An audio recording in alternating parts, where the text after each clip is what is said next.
Thank you, Gerry. Good to be here.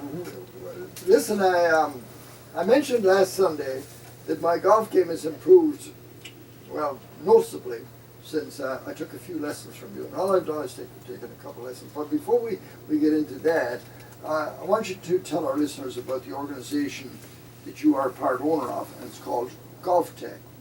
What do you do? Well, the tech, it's Golftec, Golftec, and the TEC stands for Technique, Equipment, and Conditioning. So we're all about golf improvement. Any way we can get you better, that's what we want to do. In our bays and in our improvement centers, we have technology such as motion sensors and video. The video actually helps you learn, and actually video practice as well. So when you come in, you've seen that now. Instead of going out to the driving range after a lesson and saying, "Wow, am I doing this or not?" You can watch every one of your swings to see whether you're making the change that you want to make or not. Actually, from my personal experience, it seems to be actually much better than going to the driving range. Yes. And a lot of people said to me, "You can't be serious. You're not taking golf lessons in the winter in Cleveland." Right. Yeah, and a lot of people say that. Why? I'd rather take lessons in April or May. But in April and May, you're starting to play again, and sometimes it's better to make a change in the winter when you're not playing and you're not worrying about ball flight, you're not worrying about your score, because as you know, some of them feel different. I always say, people come and say that feels weird. I don't want them to say weird, I want them to say different, so to stay positive. And as you've seen, even just making a bigger turn that we're trying to get you to make so that the club comes more from the inside is a lot easier when you're not worried about the outcome of where the golf ball's going. How about success rate? If somebody used to say, now, how do you have like an 80%, 90%, what? Right. We have in our last, we do a survey of all of our clients, and in the last one that we did, we actually had a 96% success rate. Wow. And what that is, it's whether people say that they're on their way to improvement or they feel like they've improved. Mm-hmm. You have what is about 100 and some locations throughout the country. Right. Yeah, 170 throughout the world. We have some. We have them in Canada now and in Korea. Not us. We've got our 6 in Cleveland, but yes, 170 around the world. So now. in the Cleveland area, you and some of your friends are investors in this. Correct. And you're part owners of. Correct. Of the 6 in the Cleveland Yes. area. Where are they located in Cleveland? The first one was in North Olmsted. Then we have one in Beechwood, Brecksville, where I'm at. Then we have Stonebrook, which is in Middleburg Heights, and we have one in Farallon. The one in Farallon's in the Golfsmith location, and then in Canton as well. You got that in Northeast Ohio fairly well covered. Yes. How about experience? How much experience have you got in the golf business? Here we go. About 3 years old. Huh? Yeah, that's right. Well, I've been playing since I was 3. But I got in the golf business in 1992 as an assistant at Shaker Heights Country Club. And I've been Would that be a pro, a golf correct, pro? right. That's when I turned pro in 1992. So I can't believe I'm saying this, but it's like 22, 23 years now. Yeah. Where'd it go, Gerry? I don't know. Yeah. I was playing golf before that, and I was hacking around at it. I finally discovered I really wasn't playing at all. Right. Yeah. So in the last few lessons that I got, that's what I've discovered about it. Supposing somebody would comes to you or calls you up now after from this program and say, "Look at here, like I said, I've been playing golf for 30 years and I do pretty good. I shoot around 95. What can you do for them?" Well, what we start with, your first lesson is called a swing evaluation, and that's where we bring you in, look at your swing, look at your motion sensor numbers. We've had 170 tour players on our motion sensors, and talk to you about what some of your frustrations are, what your goals are, and then break down your swing and show you how we make the changes to get you to improve. And all this is computerized, right? Yeah. So cameras everywhere. I know. Right. I noticed that. They pick up everything, don't they? Yes, they do. Yeah, it helps us as teachers and helps you as a student, for now, sure. if you went to a driving range again and you get some lessons from a golf pro, this is much more detailed, isn't it?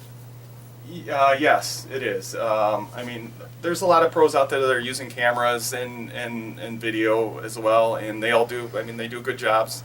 But we are more of, we have the motion sensors, and how that can help you, as you've already seen with your turn. How it helps me is, first, it's fact-based for me. So I know exactly how much you need to turn your shoulders. And what I can do is set an audible tone, too, a beep that you saw. So if you're not turning your shoulders enough, I can set a tone. When you get there, you can feel where you're trying to get to as well. And that's where the difference is. How many lessons do you think a person should take? It depends, doesn't it? In fact, I've heard that the pros even take lessons. Sure. It depends on what somebody's goals are, and depends on, what they're trying to do. I've had people that have been with me 5 years, just once a week, continuing, but their goals are, they're just trying to see how good they can get. Then there's somebody that's just looking, to come in, and their goal is just to be able to play respectable in business, because they don't feel comfortable on the golf course and entertaining their clients. So, it varies. It's hard to say. It depends, and that's what the swing evaluation is for. Trying to get to know what their goals are and what they're trying to do, so we can teach to their goals and get them to improve and where they need to be. You know what I read someplace, that only about 10% of golfers really break 100. About 10%. 10%? Yeah, and because I think a lot of people tell lies about it. Yeah, that's true. Yeah, it can be. Yeah. That's part of the. And then you're not supposed to. Somebody told me about a group that were over in Ireland recently, and they were playing golf with a group from Ireland, and the Irish are very particular about not moving a ball. Wherever it lands, you don't move it, you don't touch it, because if you do, they counter a stroke. And at the end of the game, the guy says, "Well, I had 92," and the Irish guy says, "No, you had 120, right, because you moved that ball." He says, "Oh, no." But that's the way some people play. Right. Yeah. I mean, you think taking a mulligan and think that's pretty common, or playing with people. Not everybody, but there's some people. But you have to realize that some people just want to go out there and have fun too. They don't even care what their score is. I just want to have fun playing golf and hit the ball straight. Right. Yeah, we're working on it. The other thing is the distance. A lot of people don't get the distance. I read recently, since I got to know you, I've read that very few people hit the 200-yard mark. Right. Yeah. I mean, what most people see is, or what they remember, just from the experience that I have, is, you'll ask somebody how far they think they hit it, and a lot of times they remember the shot that they hit the farthest.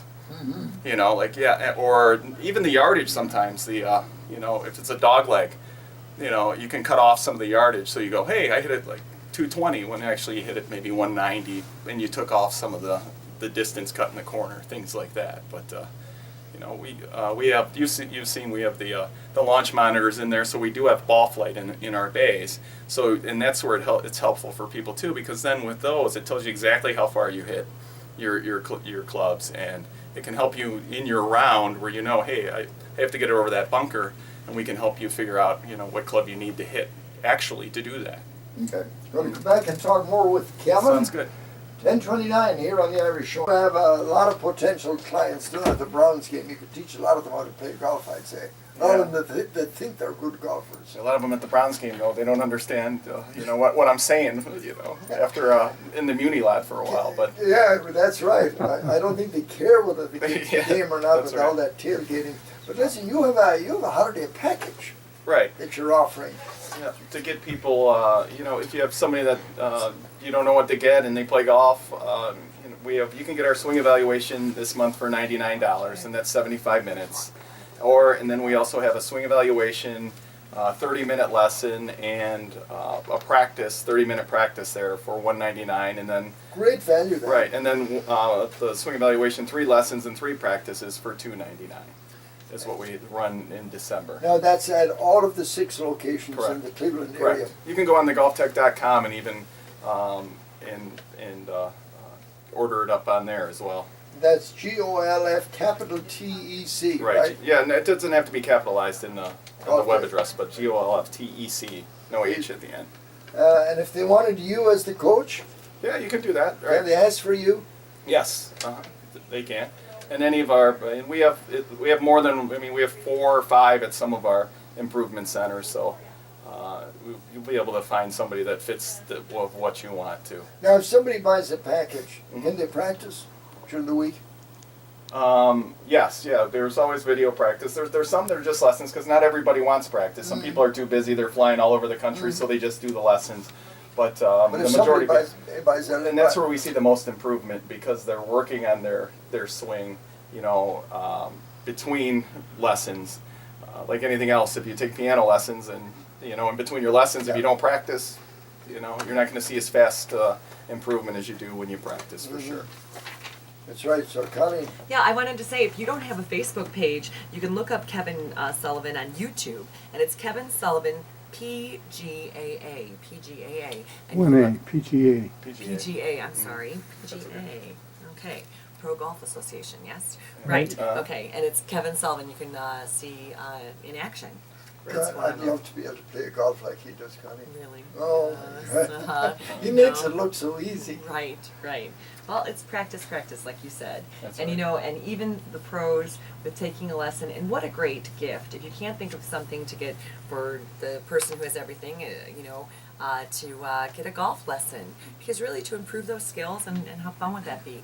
And if you golf and your spouse doesn't golf or your friend doesn't golf or your mom or dad, I mean, it's a fun thing to do together. Because it's, I know it was like sport that I took up because of a couple things. Because business, like I know business people golfed and a lot of men golfed. But then number Is that two, what- did you meet number Brian two on- though, then, but I knew you could do it for the whole, your Did whole you meet life. Brian on the golf course? No, I did not. Oh, but okay. but anyway, it's something you can do for your entire lifetime. That's So I right. do look forward to Brian and I enjoying more golf in later on. So, The other thing that you do is you fit people for golf clubs, right? Correct. If they want to be fit properly, That's and a lot of us right. run out and buy golf clubs and we don't know whether Right. they're the right And then, size. then I've had to have conversations with, they went out and bought clubs and they come in Yes. and I start teaching them. It's like, those clubs weren't good. And sometimes that's a big investment of, you can spend up to Right. over $1,000 Mhm. on golf clubs. And, that's not a good conversation to have for me when I look at them and go, these are the wrong these clubs. aren't good for you, and they're like, what? So we can help with that for sure. So, Kevin, is there a phone number people can reach you? Sure, you can, Brecksville is 440-792-6700. But we also have a call center that's Monday through Friday, our National Golftec line, which is 1-877, the number 4, and then Golftec, Golftec. It actually just goes to the E, but Okay, you great. can dial the Very extra good. number. Very Great. good. All right. So you'll be able to hear more information on this every Sunday here on the That's program. right. We're going to have a commercial run next Sunday. Great. And anytime you want to come in or send one of the pros in from Yeah. any of your facilities, they're welcome here. Because we We could use appreciate the that. lessons. That's right.